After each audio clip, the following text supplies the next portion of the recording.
මේ video lesson එකේ කතා කරන පාඩම වෙන්නේ ටයිටල් ඔෆ් ප්‍රොපර්ටි.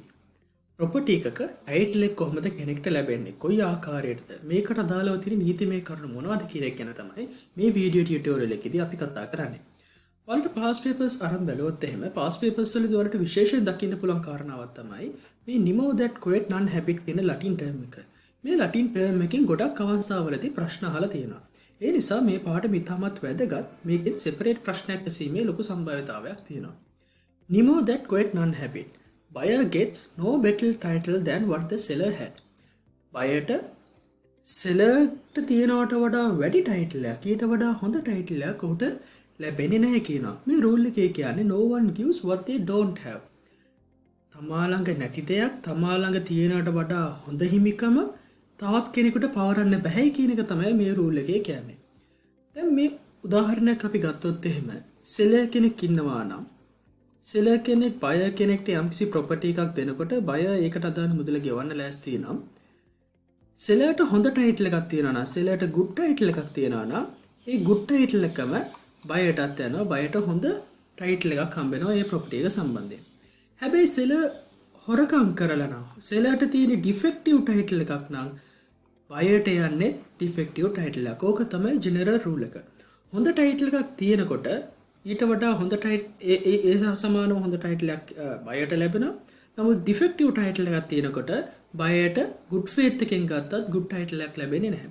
මෙන්න මේ කාරණාවේදී මේකට තියෙන මේක තමයි ජෙනරල් රූල් එක. රයිට්? මේ ජෙනරල් රූල් එකට එක්සෙප්ෂන්ස් ගණනාවක් තියෙනවා. අපි මේ එක්සෙප්ෂන්ස් තමයි මේ වීඩියෝ එකේදී කතා කරන්නේ. මේ රූල් එකේ අරමුණ තමයි true owner ගේ එයාට තියෙනව ඕනර්ෂිප් රයිට් එක ප්‍රොටෙක්ට් කරන්න. උදාහරණයක් විදිහට මේකේ හරි අයිතිකාරයා ඔහු දන්නේ නැත්තම් මේ ප්‍රොපර්ටි එක මේ අදාළ පුද්ගලයා විකුණන්න හදනවා කියලා. එතකොට මේ ඔරිජිනල් ඕනර් ගේ ඇක්චුවල් ඕනර් ගේ හරි true owner ගේ රයිට් එක ආරක්ෂා කරන්න ඒ true ownerව ප්‍රොටෙක්ට් කරන්න තමයි මේ nemo that quit non habit කියන රූල් එක ගෙනලා තියෙන්නේ. No one gives what they don't have. මෙන්න මේ වාක්‍යය no one gives what they don't have. එහෙම නැත්නම් buyer gets no better title than what seller had. මෙන්න මේ කියන කාරණාව කටපාඩමින් මතක තියාගැනීම ඉතාමත් වැදගත්. ඊට පස්සේ මේ ඉස්සරහට කතා කරන concept එක ගැන හොඳ අවබෝධයක් තියාගත්තොත් ඔයාලට පුළුවන් පහසුවෙන් මේකට අදාළ ලකුණු ටික ලබා ගන්න. හරි. දැන් මේ රූල් එක කතා කරන section එක වෙන්නේ section 22. section 22 subsection එකේ කියනවා when goods sold by a person other than the seller. යම් කිසි property එකක් යම් කිසි good එකක් භාණ්ඩයක් seller නොවන වෙනත් පුද්ගලයෙකු විසින් ඒක sell කරනවා නම් sold by person other than the seller without the authority or consent of the seller. අයිතිකාරයා නොවන වෙනත් පුද්ගලයෙක් විසින් අයිතිකාරයාගේ authority එක හෝ අයිතිකාරයාගේ consent එක එයාගේ කැමැත්ත නැතුව විකුණනවා නම් එවැනි අවස්ථාවකදී buyer gets no better title to the goods than the seller. එතකොට මේකෙදි මේ section 22 එකේදී ලංකාවේ law එක යටතේ එක්ස්ප්‍රෙස් කරන්නේ ලටින් ටර්ම් එකේ තියෙන nemo that quit non habit කියන රූල් එකමයි. එහෙනම් seller නවන පුද්ගලයෙක් සෙලර්ගේ authority එක නැතුව සෙලර්ගේ consent එක නැතුව යම්කිසි භාණ්ඩයක් විකුණනවා නම් ඒ භාණ්ඩේ මිලදී ගන්න බයට හොඳ ටයිටල් එකක් good ටයිටල් එකක් ලැබෙන්නේ නැහැ කියලා කියනවා. අර විකුණන කෙනාට තියෙන defective ටයිටල් එකමයි අලුතෙන් ගන්න කෙනාටත් යන්නේ. ඒතකොට මේක තමයි ලංකාවේ තියෙන general rule එක property එකේ ටයිටල් එක සම්බන්ධයෙන්. හැබැයි මේකට අපි කතා කරනකොට මේකට අදාළ exceptions වගේක් තියෙනවා. අපි ඊට කලින් මේ Lear versus Weiss කියන කේස් එක ගමු. ඒ ස්ටෝල් හෝස් ඒ කියන පුද්ගලයා මොකද කරන්නේ? අශ්වයෙක්ව හොරකම් කරනවා. මේ අශ්වයව හොරකම් කළා එයා මේක බීට දෙනවා ඔක්ෂන් එකකදී සෙල් කරන්න කියලා. මේ ඔක්ෂනිය මොකද කරන්නේ? බී මොකද කරන්නේ? මේ අශ්වයව සීට විකිණීමක් කරනවා. සී කියන පුද්ගලයා වැඩි බීටයක් කරන නිසා ඔහුට විකුණනවා. දැන් බී මේක විකුණනකොට සෙලර් විදිහට ඔහුට තිබුණේ ඩිෆෙක්ටිව් ටයිටල් එකක්. හේතුව මොකද? ඒට හොඳ ටයිටල් එකක් තිබුණේ නැහැ. ඒත් මේක හොරකම් කරපු නිසා ඩිෆෙක්ටිව් ටයිටල් එකක් තිබුණේ. එහෙනම් ඒක සීට විකුණනකොට සීටත් ලැබෙන්නේ මේ අශ්වය සම්බන්ධයෙන් good ටයිටල් එකක් ලැබෙන්නේ නැහැ. ඩිෆෙක්ටිව් ටයිටල් එකක්. මේකේ ඔරිජිනල් ඕන මේ හොරකම් කරපු පුද්ගලයා D නම් D කොයි හරි අවස්ථාවකදී මේ අශ්වය C ළඟ තියනවා කියලා දැනගෙන C ගෙන් එයාව නැවත ඉල්ලුවොත් එහෙම එවැනි අවස්ථාවකදී C ට සිද්ධ වෙනවා නැවතත් මේ අශ්වයව ඔරිජිනල් ඕන true ඕනට දෙන්න. ඔන්න ඔය කියන කාරණාව තමයි ලියෝ vs බේස් එකේදී කියන්නේ. ලියෝ vs බේස් එකේදී කියනවා සීට හොඳ ටයිටල් එකක් good ටයිටල් එකක් කියන්නේ නැහැ කියලා. හේතුව ඌට විකුණන පුද්ගලයාට better ටයිටල් එකක් තිබ්බ නැති නිසා ඌට තියෙන defective ටයිටල් එකක් නම් බයට ලැබෙන්නේ defective ටයිටල් එකක්. මේක තමයි general rule එක. මේ general rule එකට තියෙන exceptions ගණනාවක් තියෙනවා. Title of stopper, mercantile agent, sales under statutory power or order of court, voidable title, sale of goods obtaining through fraud or other deceitful means, sale by possession of goods. යටතේ අපි වර්ග දෙකක් කතා කරනවා. අවසාන වශයෙන් අපි කතා කරන්න තියෙනවා exception එක තමයි මේ general rule එකට තියෙන right of lien. මේ exceptions සියරම දැන් අපි එකින් එක කතා කරන්නයි යන්නේ. හරි. Title by stopper. Stopper කියලා කියන්නේ මේ වචනෙන් කියන අදහස වෙන්නේ යම්කිසි පුද්ගලයෙක්ව prevent වෙනවා එහෙමත් නැත්නම් ඔහුව stop වෙනවා කියලා. ඒ කියන්නේ ඔහුට මේ යම්කිසි ක්‍රියාවක් කරන්න ඒ ක්‍රියාව කිරීම ඔහුව වළක්වාලනවා ඔහු කරපු වෙනත් conduct එකක් නිසා. අපි ඒක මේ විදිහට ගමු. section 22 subsection 1 කියනවා sale by a person who is not the owner. යම්කිසි පුද්ගලයෙක් seller නොවන පුද්ගලයෙක් not the owner ඔහු දැන් යම්කිසි භාණ්ඩයක් විකිණීමක් කරනවා. sell goods without the authority of the owner. ඕනගේ consent එක නැතුව. buyer gets no better title. දැන් 22 කියන general rule එක තමයි මේ කියන්නේ. මේ general rule එකට ඊට පස්සේ කියන කාරණාව තමයි stopper එක යටතේ අපි exception එක විතර ගන්නෙ. unless owner of goods by his conduct precluded from denying seller's authority to sell. ඒ අදාළ ඕනර් විසින් ඔරිජිනල් ඕනර් විසින් කරන ලද ක්‍රියාවක් නිසා ඔහුව ස්ටොපල් වෙනවා. ඔහුව ප්‍රිවෙන්ට් වෙනවා. ඔහුව ප්‍රීක්ලූඩ් වෙනවා. ඔහුට කියන්න බෑ මේ අදාළ විකිණීම කරපු ඕන නොවන වෙනත් පුද්ගලයා කරපු විකිණීම ඒ අදාළ පුද්ගලයා විකිණීම කරනකොට ඔහුට ඔතොරිටි එකක් නැහැ කියලා ඕනට කියන්න බෑ. හේතුව ඔහු කරපු යම්කිසි ක්‍රියාවක් නිසා ඔහුව ස්ටොප් වෙනවා නම්. දැන් අපි මේක කේස් ලෝස් එක්ක පැහැදිලි කරගමු. මේ ස්ටොපල් කියන කාරණාව වෙන්න පුළුවන් විදි දෙකක් තියෙනවා. එකක් රිප්‍රසන්ටේෂන් එකකින්. ඔහු ප්‍රකාශිතව කිව්වොත් එහෙම යම්කිසි පුද්ගලයෙක්ට ඔහු ප්‍රීක්ලූඩ් වෙන ඔහු ඩිනා ඒ ඔතොරිටි එකක් තිබුණේ නැහැ කියලා ඩිනයි කරන්න පුළුවන් වෙන ආකාරයට ඒ ක්‍රියාවෙන් ඔහු ප්‍රීක්ලූඩ් කරන යම්කිසි ක්‍රියාවක් ඔහු කරනවා නම් ඒ ක්‍රියාව කන්ඩක්ට් එකකින් හරි වර්ඩ් එකකින් හරි සිද්ධ වෙනවා නම් එවැනි අවස්ථාවකදී අපි කියනවා ස්ටොපල් බයි රිප්‍රසන්ටේෂන් කියලා. අපි මේකට සරල උදාහරණයක් ගමු. එක්තරා පුද්ගලයෙක් යනවා කාර් සේල් එකකට වාහනයක් මිලදී ගන්න. රයිට්? කාර් සේල් එකට වාහනයක් මිලදී ගන්න යනකොට අපි කියමු A කියන පුද්ගලයා කාර් සේල් එකට යනවා වාහනයක් මිලදී ගන්න. වාහනයක් මිලදී ගන්න යනකොට එතනදී ඔහුට හම්බෙනවා B කියලා පුද්ගලයෙක්. B කියන පුද්ගලයා කියන ඔහුට මේ B කියන පුද්ගලයා මේ ෂොප් එකේ අයිතිකාරයා ඉන්න තැනදීම ඕන අපි එහට C කියලා නම් කරොත් එහෙම C කියන පුද්ගලයා ඉදිරිපිටදීම ඒට කියනවා මෙන්න මේ වාහනේ මෙන්න මෙච්චරයි මිල ගණන් මේකේ මේ ආදී ස්පෙસિෆිකේෂන්ස් තියෙන්නේ ඔය ආදී විදිහට වාහනේ විකිණීම සම්බන්ධයෙන් ඔහු හැම දෙයක්ම කියනවා. දැන් ඒ දන්නවා C ඇවිල්ලා ඕන කියලා. දැන් C ඉන්න තැනම B මේ වාහනේ සේරම දේවල් කියලා මේ විකිණීමට අදාළ කටයුතු හැමදේම කරලා ඒ ආකාරයෙන් කටයුතු කරනකොට මොහු ක්‍රියාවකින් නොකියුවොත් ඒ B කියන පුද්ගලයා දැන් මේ විස්තර කරනකොට ඒක ඩිනයි නොකර හිටීමෙන් ඒ කියනකොට ඒ දේවල් අහගෙන ඉන්න එකෙන් C ගේ කන්ඩක්ට් එකෙන් ඔහු ඩිනයි කරනවා පසු කාලයකදී ඒ විසින් B ගෙන් මේ අදාළ වාහනයට මුදල් අරගත්තොත් එහෙම මුදල් ලබා දුන්නොත් එහෙම B ට C ට කියන්න බෑ නේ ඒ ඇවිල්ලා මගේ කවුරුත් ඕතරයිස් කරපු පුද්ගලෙක් නෙමෙයි ඔහුට ඔතොරිටි එකක් නැහැ මේ වාහනේ විකුණන්න කියලා. මොකද ඒ විකුණන අවස්ථාවේදී ස්ටොපල් බයි රිප්‍රසන්ටේෂන් මෙයා එතන කරපු කන්ඩක්ට් එකෙන් එයා හැසිරුණ ආකාරයෙන් දැන් B මේක විකුණන්න අවශ්‍ය හැමදේම කියනකොට ඔහු නිහඬව හිටියේකෙන් රිමේනින් සයිලන්ට් කියන කාරණාවත් එක්ක ඔහු රිප්‍රසන්ටේෂන් එකක් කරනවා. එයා ස්ටොපල් යටතට වැටෙනවා. ඔහු ඩිනයි වෙනවා. ඔහුට බෑ ඒතර තවදුරටත් එයාගේ ක්‍රියාව නිසා ප්‍රීක්ලූඩඩ් from denying sellers authority. එයාට ඩිනයි කරන්න බෑ මේ සෙලර්ට එහෙමත් නැත්නම් B ට ඔතොරිටි එකක් තිබ්බේ නැහැ කියලා. මොකද ඔහුගේ ක්‍රියාව නිසා මේ කන්ඩක්ට් එකේ නිසා. යම්කිසි අවස්ථාවකදී මේ විදිහට B ගෙන් විස්තර කියන්න හදනකොට එහෙමත් නැත්නම් A ගෙන් විස්තර අහනකොට A කිව්වොත් එහෙම A විසින් C ගෙන් අහනවා මේ වාහනේ විකුණන්න මිල ගණන් කොහොමද කියලා. එතකොට ඔහු B වඳුනලා දීලා කියනවා B ගෙන් මේ අදාළ දේවල් ගැන විස්තර අහගන්න කියලා. ඒ විදිහට ඔහු by word යම්කිසි වචනයකින් ඔතෝරිටි එකක් ග්‍රාන්ට් කරනවා. ඒ කියන්නේ ඒ ආකාරයට ඔහුව රීප්‍රසන්ටේෂන් එකක් කරනවා බයට බිලිව් කරන්න මේ අදාළ පුද්ගලයාට ඔතෝරිටි එකක් තියෙනවා කියලා. අන්න එවැනි අවස්ථාවකදී සීට නැවත පසුකාලීනව විකිණීමක් කරොත් එහෙම ඩිනයි කරන්න බැහැ ලබා දීපු ඔතෝරිටි එක මොකද ඔහුගේ ක්‍රියාව නිසා. ඔන්න ඕක තමයි ස්ටොපල් බයි රීප්‍රසන්ටේෂන් කියන්නේ. ස්ටොපල්යක් වෙන්න පුළුවන් තව අවස්ථාවක් තමයි බයි නෙග්ලිජන්ස්. දැන් කලින් වගේ ඔහු ක්‍රියාවක් මුකුත් කරන්නේ නැහැ. නමුත් ඔහුගේ නොසැලකිලිමත් භාවය නිසාවෙන් අනිකුත් පාර්ශවයට ඉම්ප්ලයි වෙනවා මෙන්න මෙතනදී ඔතොරිටි එකක් ග්‍රාන්ට් කරලා තියෙනවා කියලා. එහෙම නෙග්ලිජන්ස් වලින් යම් කිසි රීප්‍රසන්ටේෂන් එකක් වෙනවා නම් නෙග්ලිජන්ස් වලින් ඔහුට ඒ දේ තේරෙනවා නම් එවැනි අවස්ථාවකදී ට්‍රූ ඕනර්ව ප්‍රීක්ලූඩ් කරන ඔහුට ඩිනයි කරන්න බෑ ඒ අදාළ සෙලර් නොවන පුද්ගලයා විසින් ට්‍රාන්සැක්ෂන් එකක් කරොත් විකිණීමක් කරොත් ඔහු ඔතොරිටි එකක් දුන්නේ නැහැයි කියලා ඩිනයි කරන්න බෑ මේ ස්ටොපල් බයි නෙග්ලිජන්ස් යටතේ. Owner's negligent or failure to act allows the seller to appear as owner or authorized to sell the goods must be positively mislead the buyer.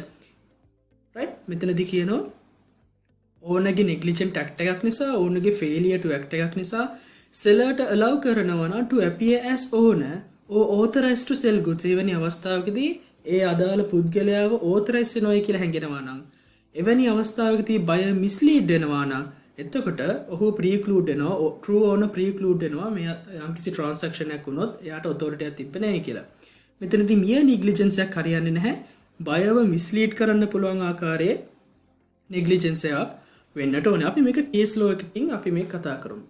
Henderson versus Williamson case එකේදී වෙන්නේ X is the owner of some sugar.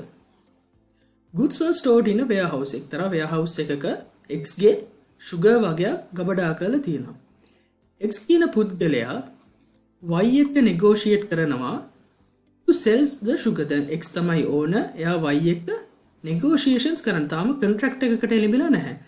negotiations කරනවා මෙන්න මේ සීනි ප්‍රමාණය Y ට විකුණන්න. During negotiations මේ negotiations යන අතර වාරයේම X told to the warehouseman. X මොකද කියන්නේ මේ warehouseman ට කියනවා that X sold sugar to Y and Z delivered the sugar to Y. දැන් මොකද කරන්නේ? සමහර during negotiations X කියන පුද්ගලයා warehouseman ට කියනවා එයා Y ට සීනි ටික විකුණුවයි කියලා. දැන් තාම negotiations යන්නේ. negotiations යන අතර වාරයේම negligently ඕන මොකද කරන්නේ? warehouseman ට කියනවා මෙන්න මේ property සීනි ප්‍රමාණය මම Y ට විකුණුවයි කියලා. මේ Y ට කියපු කාරණාව Z got to know from the warehouseman that X sold sugar to Y and Z delivered the sugar. then යම් කිසි මේ ස්ටෝර් හවුස් එකේ තියෙන ප්‍රොපර්ටි එකක් විකිණීමක් කරොත් එහෙම ඒ විකිණීමක් කරාම ඒක ඩිලිවර් කරන කාර්යය කරන්නේ Z. දැන් ස්ටෝර් හවුස් මන්ට මේක කිව්වම Y ට දේපල විකුණලා තියෙන්නේ කියලා Z මොකද කරන්නේ? ඒ අදාළ සීනි ප්‍රමාණය දැන් මේක විකුණුවයි කියලා නේ කියන්නේ ඔහුන් දන්නේ තාම මෙතන negotiations යන්නේ කියලා contract එකක් නැහැ කියලා. මොකද ඕන කියනවා මම මේක Y ට විකුණුවයි කියලා negligently. warehouseman ගෙන් Z මේක දැනගෙන Z මොකද කරන්නේ? මේ සීනි ප්‍රමාණය ගෙනහිල්ලා Y ට බාර දෙනවා. right? පස්සේ මොකද වෙන්නේ? මේ Z X සහ Y අතර තිබිච්ච negotiations බිඳ වැටිලා late negotiations between X and Y broken. X argued Z was not the owner. X කියනවා Z owner නෙමෙයි. seller නොවන පුද්ගලයා. දැන් seller true owner වෙලා owner නොවන පුද්ගලයෙක් තමයි මේ Z කියන්නේ. ඒතකොට Z මේ property එක බාර දුන්නේ X ගේ consent එක නැතුව X ගේ authority එක නැතුව. ඒ නිසා Y ට හොඳ title එකක් කියන්නේ නැහැයි කියලා X argue කරනවා. නමුත් courts කියනවා X prevent වෙනවා. X stopped වෙනවා. stopper යටතේ prevented from denying Z's authority due to his negligence. එයා negligently මේක Z එක කිව්වා. ඔහු කිව්වේ මෙතනදී negotiations යනවා කියලා නෙමෙයි. එයා කිව්වේ කෙලිම මම Y ට විකුණුවයි කියලා. එතකොට ඒ කාරණාව Z දැනගෙන Z මේක ලබා දුන්නා නා ඒක ඔහු ලබා දෙන්නේ මේ property එක විකුණුවයි කියලා. මේ විකුණුපු දේ තමයි ඔහු ගිහින් බාර දෙන්නේ. එවැනි අවස්ථාවකදී X ගේ negligence නිසා ඔහුව prevent වෙනවා. ඔහුව preclude වෙනවා. deny කරන්න බෑ. Z authority එකක් තිබුණේ නැහැ කියලා. එවැනි අවස්ථාවකදී Y ට good title එකක් යනවා. මොකද Z ටත් good title එකක් තිබුණ නිසා. right? ඔනෝක තමයි Henderson versus Williamson case එකේදී කතා කරන්නේ. ඊළඟට අපි කතා කරන්නේ mercantile agent ගැන. section 22 2A යටතේ කියනවා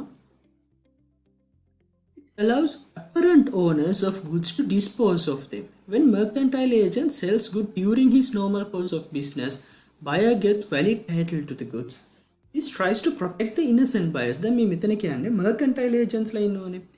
mercantile agent කෙනෙක් ඇවිල්ලා ඔහුට mercantile agent කෙනෙක් ඉන්නවා. අපි එයාලට කියනවා apparent owners ලා කියලා. mercantile agent කෙනෙක්ට true owner විසින් බාණ්ඩ ටිකක් දෙනවා මේවා විකුණන්න කියලා. right? මේ mercantile agent ගෙන් buyer කෙනෙක් property එකක් මිලදී ගත්තොත් එහෙම එවැනි අවස්ථාවකදී දැන් mercantile agent true ownership එකක් නැහැ. යා seller කෙනෙක් නෙමෙයි, authority එකක් නැහැ. නමුත් true owner කෙනෙක්ගෙන් මෙයාට authority එකක් ලැබිලා නිසා buyer කෙනෙක් ඒක මිලදී ගන්නකොට ඔහුට හොඳ title එකක් යනවා කියලා කියනවා. mercantile agent good title එකක් නැති වුණත්. right? අපි මේක කතා කරමු මෙන්න මේ කාරණාත් එක්ක. requirements to apply this exception. මේ mercantile agent කියන exception එක apply වෙන්න අවශ්‍ය කරන requirements තියෙනවා. පළවෙනි කාරණාව තමයි seller must be a mercantile agent. මෙයා section 25 subsection 3 යටතේ define කරලා තියෙන mercantile agent කෙනෙක් කියන definition එකේ යටතට වැටෙන පුද්ගලයෙක් වෙන්න ඕනේ. ඒක තමයි පළවෙනි requirement එක. දෙවෙනි එක must be in possession of good with the owner's consent.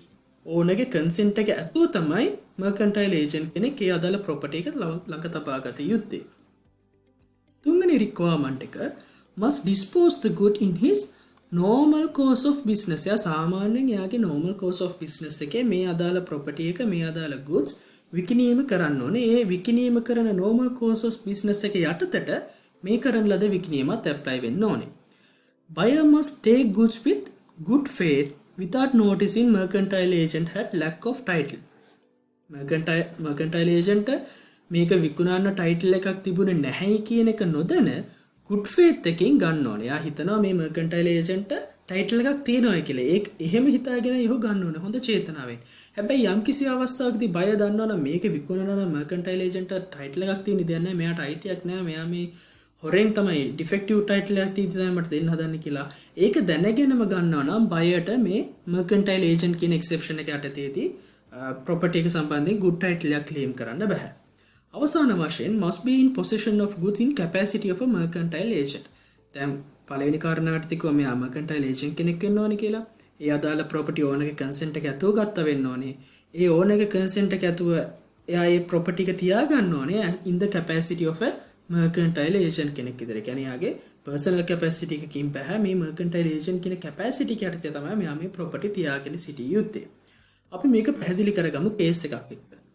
Pearson versus Rose and Young case එකේදී කියනවා ඕන කෙනෙක් මොකද කරන්නේ? ඕන කෙනෙක් ඇවිල්ලා කියනවා ඊළ කෙනෙක්ට දීලා යනවා. ඕන කෙනෙක් ඩීලර් කෙනෙක්ට අතුරු ටික දීලා යනවා.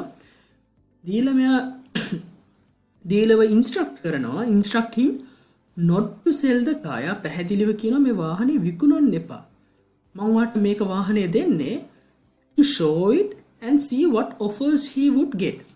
මේ වාහනේ ක්ලයන්ට්ස්ලට පෙන්නලා මේ වාහනයට කට්ටියගෙන හම්බෙන්නේ කොයි වගේ වටිනාකමක්ද කොයි වගේ ඔෆර්ස් ලැබෙන්නේ කියලා විතරයි වාට බලන්න පුළුවන්. වාහනේ විකුණන්න එපා කියලා ඌට පැහැදිලිව ඉන්ස්ට්‍රක්ට් කරනවා. මේ ඩීලර් මොකද කරන්නේ? later on he sold the car without owner's consent. දැන් මෙයා මේ වාහනය consent එක නැතුව විකුණනවා. එවැනි අවස්ථාවකදී මේකේ court එක help කරනවා.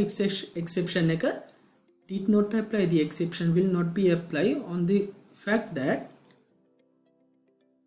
he sold it without the owner's consent. Now here must be in possession of goods with the owner's consent. Now in order to apply the mercantile agent exception, you have to hold the possession of the goods with the owner's consent. But in such instance, he is holding the goods in the owner's consent, but he is not allowed to sell the property. He is only allowed to show it and see what offers he will get in his normal course of business. This is not something he should have been do, right? යාට කරන්න පුළුවන් කාර්යයක් නෙමෙයි. ඒ කරන්න බැරි දෙයක්. යාට කරන්න allow කරපු නැති දෙයක් කරන නිසා එවැනි අවස්ථාවකදී මේ exception එක apply කරන්න බැහැයි කියලා Pearson versus Rose and Young case එකේදී කියනවා. ඊළඟට section 22(2)(b) යටතේ කියන තවත් exception එකක් sale under statutory power. යම් කිසි නීතියකින් දක්වලා තියෙනවා නම් ඒ නීතියෙන් order කරන අවස්ථාවේදී contract of sale made under statutory power or under order of court is valid. Right? සමහර අවස්ථාවලදී අර උසාවිය ඔස්සේ කරන උසාවිය යටතේ තියෙන දේපල උසාවිය එතකොට අධිකරණයේ තියෙන දේපල වෙන්තේසි කරලා විකිණීමක් කරනවා. එවැනි අවස්ථාවකදී උසාවිය විසින් පත් කරන ෆිස්කල් වරයා මේ අදාළ ප්‍රොපර්ටි එකේ true owner නෙමෙයි. නමුත් ඔහුගෙන් මේ දේපල ගන්න පුද්ගලයාට හොඳ effective title එකක් good title එකක් යනවා. මොකද ඒක court order එකක් යටතේ සිද්ධ වෙන නිසා. එතකොට එවැනි අවස්ථාවලදී බයර්ට හොඳ ටයිටල් එකක් යනවා කියලා කියනවා section 22 2B යටතේ. ඊළඟට අපි කතා කරනවා section 23 යටතේ voidable title එකක්. දැන් ඔයාලා contract law වලදී ඉගෙන ගන්න ඇති void title එකක් සහ voidable title එකක් අතර වෙනස. void title එකක් නම් ඒක ab initio මුල් අවස්ථාවේ පටන් ඒකට තියෙන title එක නැති වෙනවා. voidable කියලා කියන්නේ මේක void කිරීමට හැකි දෙයක් නමුත් තවමත් void කරලා නැති දේවල්. right? දැන් මෙතනදී කියනවා යම්කිසි property එකක් සම්බන්ධයෙන් seller has a voidable title. At the time of the sale, title has not been avoided. තාම මේක void කරලා නැහැ. නමුත් voidable title එකක් තියෙන්නේ. විකිණීම කරන අවස්ථාවේදීත් මේක void කරලා නැත්නම් buyer gets a good title. එවැනි අවස්ථාවකදී මේක buyer මිලදී ගත්තොත් බයර්ට හොඳ title එකක් යනවා කියලා කියනවා. The buyer must buy it with good faith without notice of seller's defect of title. අපි මේක case law එකක් එක පැහැදිලි කරගමු. ඒකට මේක ඔලුවට ටක් ගාලා යනවා. Phillips versus Brook case එකේදී කියනවා A bought jewelries and paid with a check. ඒ කින පුද්ගලයා රත්තරන් බොරු ටිකක් අරගෙන චෙක් එකකින් ඒකට අදාළ ගෙවීම කරනවා. මේ චෙක් එක ගෙවන්නේ යා හරි ඩෙන්ටිෆිකේෂන් එක දෙන්නේ නැතුව true identification එක දෙන්නේ නැතුව වැරදි නමක් දීලා තමයි මේ චෙක් එක ඉෂුව කරන්නේ. right? එතකොට චෙක් එක true identification එකක් නැතුව කරාම මේ transaction එක voidable තත්ත්වයටපත් වෙනවා. void තත්ත්වයට නෙමෙයි voidable තත්ත්වයට. ඔහුට අවශ්‍ය නම් මේ ගත්ත sellerට බයර්නේ ඒ කියන්නේ sellerට පුළුවන් මේක void කරන්න. නමුත් තාම එයා void කරලා නැහැ. ඒ මොකද කරන්නේ? මෙයා මේ pledge කරන jewelries to a pawn broker. මෙයා මේක උකස් කරනවා. එතකොට මේක උකස් කරන අවස්ථාවේදී මේක voidable title එකේ තිබුණාට උකස් කරන අවස්ථාවේදී at the time of the sale title has not been avoided. තාමත් මේක void කරලා නැහැ. එහෙනම් pawn brokerට good title එකක් යනවා කියලා මේ Phillips versus Brook කියන case එකේදී සඳහන් කරනවා. right? ඒතර ඕක තමයි voidable title exception එක වෙන්නේ. එතකොට යාට title එක void කරන්න පුළුවන් මට්ටමක තිබුණත් true owner නොවුණත් එවැනි අවස්ථාවකදී void කළා නැත්නම් තාම එයා දාලා transaction එක යටතේදී ඒක buy කරන පුද්ගලයාට බයර්ට හොඳ title එකක් යනවා කියලා section 23 යටතේ මේ Phillips versus Brook case එක යටතේ සඳහන් කරනවා. right? Now we are coming for another exception of sale of goods obtained through fraud. Fraudulent activity එකකින් යම්කිසි property එකක් obtain කරගන්නවා නම් එතකොට මොකක්ද වෙන්නේ කියන එක section 24 එක යටතේ කියනවා. එතනදී කියනවා goods have stolen. right? හොරකම් කරපු property එකක් නම් then goods revest in the owner. A goods නැවතත් ownerට revest වෙනවා කියලා කියනවා. හොරකම් කරපු දේපලක් නැවතත් ඒකේ හරි අයිතිකාරයා ගාවට යනවා කියලා. නමුත් 24 දෙකේ කියනවා goods obtained by fraud. වංචාකාරී විදියට ගන්නවා. එහෙමත් නැත්නම් other deceitful meaning. deceitful meaning එකකින් ගන්නවා. හැබැයි not amounting to theft. දැන් අපි මෙතන කතා කරේ stolen theft එකකදී. theft එකකදී නම් ඒ stolen property එක නැවතත් ownerට revest වෙනවා.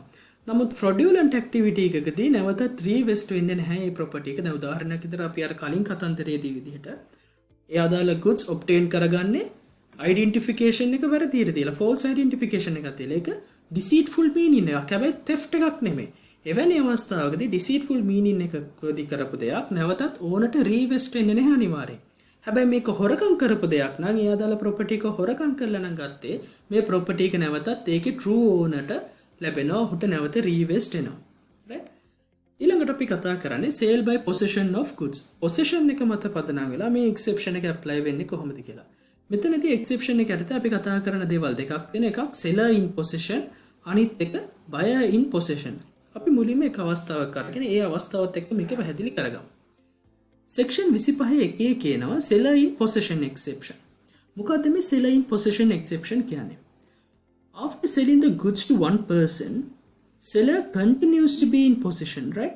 Now here, these are key terms. Seller continues to be in possession of goods or documents of title of goods and seller or mercantile agent sell them to another person, buyer gets a good title.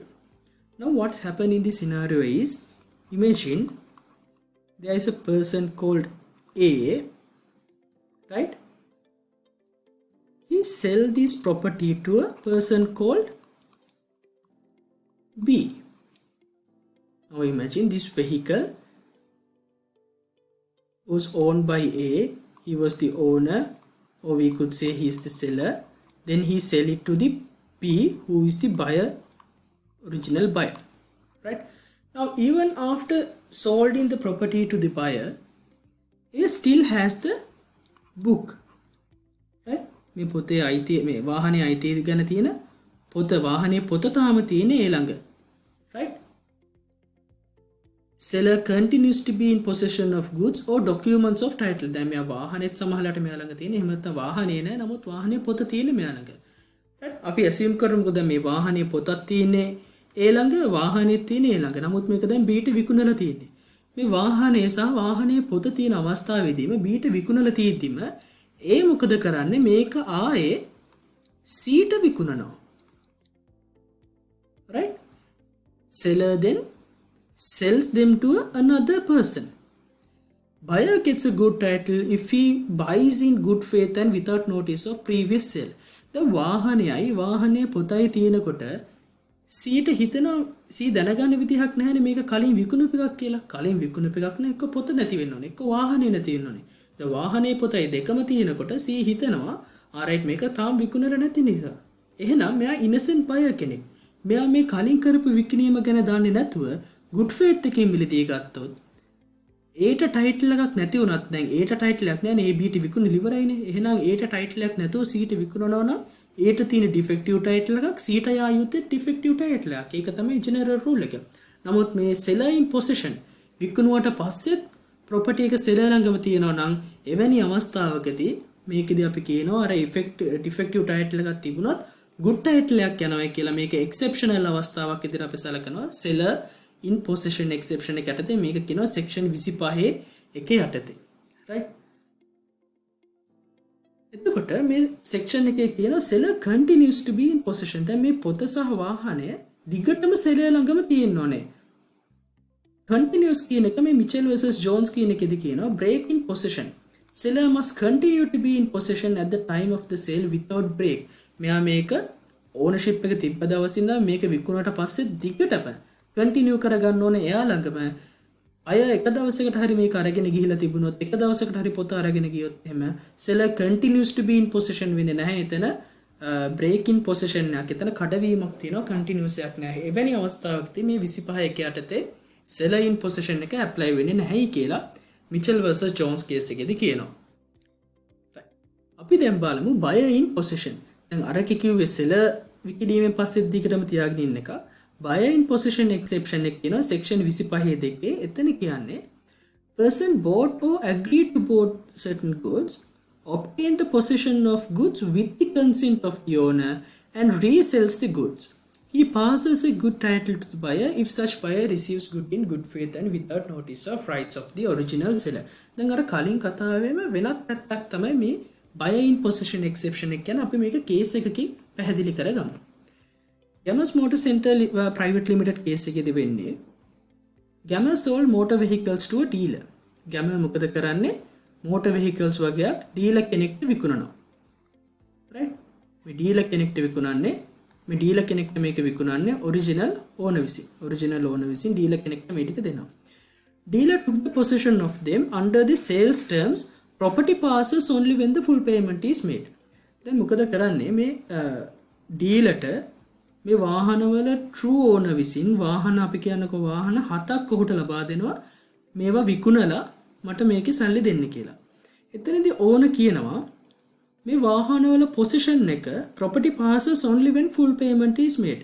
dealerට මේ property එක pass වෙන්නේ සම්පූර්ණ මුදල ගෙවුවම. එහෙනම් මේ property එකේ තාම seller බවට පත් වෙන්නේ owner විසින්. right? seller බවට පත් වෙන්නේ, එහෙමත් නැත්නම් owner බවට පත් වෙන්නේ, true owner වෙන්නේ තාමත් මේ original owner. dealerට ownership එකක් තාම ලැබිලා නැහැ. එහෙනම් එයා මේ ownership එකක් නැතුව මේක බය කෙනෙක්ට විකුණොත් එහෙම ඔවුන්ටත් ලැබෙන්නේ ඩිෆෙක්ටිව් ටයිටල් එකක්. රයිට්? මොකද තාම මෙයා මුදල් ගෙවලා නැන්නේ, සම්පූර්ණ මුදල් දුන්නාට පස්සේ තමයි මෙයාට ඕනර්ෂිප් එක හම්බෙන්නේ. ඊට කලින් විකිණීමක් කරනවා නම් එහෙනම් බයට හම්බෙන්නත් ඕනේ ඩිෆෙක්ටිව් ටයිටල් එකක්. නමුත් එවැනි අවස්ථාවකදී කෝච් හෙල්ප් කරනවා නැහැ.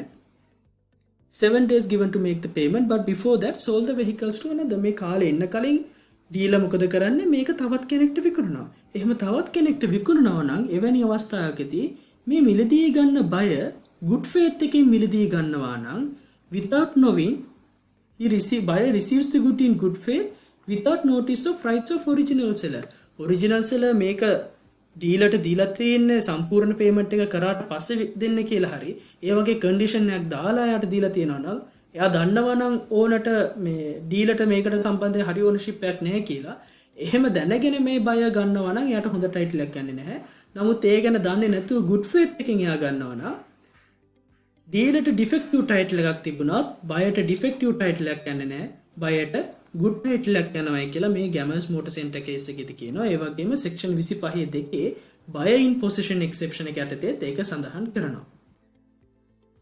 right. අවසාන වශයෙන් අපිට කතා කරන්න තියෙන exception එක තමයි right to lien කියලා කියන්නේ. section 47 කියනවා unpaid seller කෙනෙක්. ඒ කියන්නේ යම්කිසි payment property එකක් විකුණුවාට පස්සේ buyer විසින් sellerට payment එක කරේ නැත්නම් එවැනි seller කෙනෙක්ට අපි කියනවා unpaid seller කෙනෙක් කියලා. දැන් unpaid seller කෙනෙක්ට එයාට අදාළ වටිනාකම එයාගේ consideration එක ලැබෙන්නේ නැත්නම් එයාට පුළුවන් exercise right to lien එයාට පුළුවන් ඒ property එක දිගටම තමා ළඟ තියාගන්න. දැන් seller කෙනෙක් buyer කෙනෙක්ට property එකක් විකුණනවා, වාහනයක් විකුණනවා. buyer මේකේ මුදල් දෙන්න තමයි තිබුණේ. නමුත් ඔහු මුදල් දීලා නැහැ. එහෙනම් sellerට පුළුවන්කම තිබුණා. දැන් seller මේ property එක විකුණාම මේකේ ඕන බවටපත් වෙන්නේ buyer. ඕනර්ෂිප් එක නැති වුණත් sellerට පුළුවන් මේ property එක තවදුරටත් එයා ළඟ තියාගන්න. ඒකට අපි කියනවා right of lien කියලා. එහෙම තියාගෙන එයාට පුළුවන් buyer දිගටම සල්ලි දෙන්නේ නැත්නම් මේක නැවත රීසෙල් කරන්න වෙනත් පුද්ගලෙක්ට. right? රීසෙල් කළේ අදාළ මුදල් ලබා ගැනීමේ හැකියාවක් තියෙනවා. ඒතකොට අර sellerට defective title එකක් තියෙනවා. එයා බයයට විකුණලා ඉවරයි. බයයට තමයි දැන් ඕනර්ෂිප් එක තියෙන්නේ. නමුත් defective title එකක් තිබුණත් මේ right of lien යටතේ රීසෙල් කරනවා නම් එවැනි අවස්ථාවකදී ඒක buy කරන පුද්ගලයාට good title එකක් යනවායි කියලා section 47 යටතේ සඳහන් කරනවා. right? ඒතර මම හිතනවා ඔයාලට ඒ idea එකක් හම්බුනායි කියලා. මොකද්ද මේ title එක හරියට property එකක අයිතිය කොහොමද හුවමාරු වෙන්නේ කියලා. ඉතින් ඔන්න ඔය කියන කාරණා ටික තමයි ඔයාලට විශේෂයෙන් මේ පාඩම යටතේ ඉගෙන ගන්න. ඉතින් ඔයාලට මොන හරි ප්‍රශ්න තියෙනවා නම් ඔයාලට පුළුවන් අපේ වයිබහු WhatsApp මේ හිතින් දක්වන නම්බර්ස් යටතේ ඒ ප්‍රශ්න අපි යොමු කරලා ඒ ගැටළු වලට උත්තර අරගෙන හොඳින් පාඩම් කරලා එක්සෑම් එකට ලෑස්ති වෙන්න.